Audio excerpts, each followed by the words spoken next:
সরাসরি বিদেশি বিনিয়োগ এনে দেশের অর্থনীতিতে উল্লেখযোগ্য অবদান রাখায় মোবাইল আর্থিক সেবাদাতা প্রতিষ্ঠান বিকাশকে এক্সিলেন্স ইন ইনভেস্টমেন্ট অ্যাওয়ার্ড 2025 দিয়েছে Bangladesh investment development authority BIDA.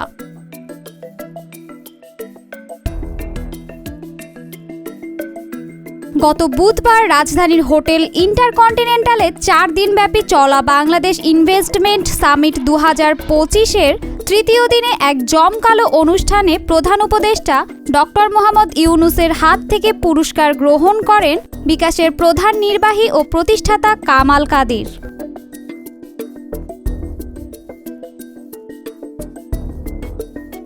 এ সময় আরও উপস্থিত ছিলেন বিডা নির্বাহী চেয়ারম্যান আশিক চৌধুরী ও প্রধান উপদেষ্টার আন্তর্জাতিক বিষয়ক বিশেষ দূত লুৎফে সিদ্দিকী। টেকসই প্রবৃদ্ধি, কর্মসংস্থান সৃষ্টি, উদ্ভাবন এবং আর্থিক অন্তর্ভুক্তিতে বিকাশের নিরন্তর কাজ করে যাওয়ার স্বীকৃতিস্বরূপ এই সম্মাননা দিয়েছে বিডা।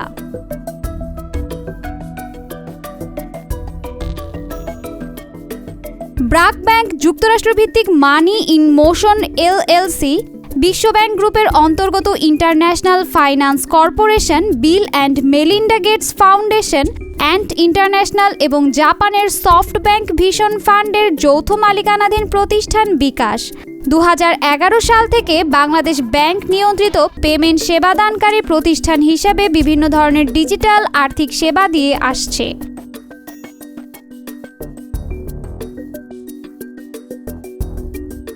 বিকাশ বাংলাদেশের শীর্ষস্থানীয় মোবাইল ফোন ভিত্তিক অর্থ স্থানান্তর সেবাদানকারী প্রতিষ্ঠান।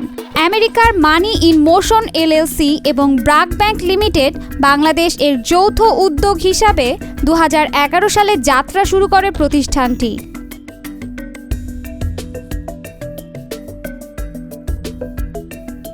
2019 সাল থেকে দ্রুত ও সহজ লেনদেনের জন্য প্রতিষ্ঠানটি বিকাশ অ্যাপ এর কার্যক্রম শুরু করে। এতে সাধারণ মানুষের অর্থ সংক্রান্ত লেনদেন হাতের মুঠোয় চলে এসেছে। অল্প সময়ে বিকাশ হয়ে ওঠে আস্থার প্রতীক।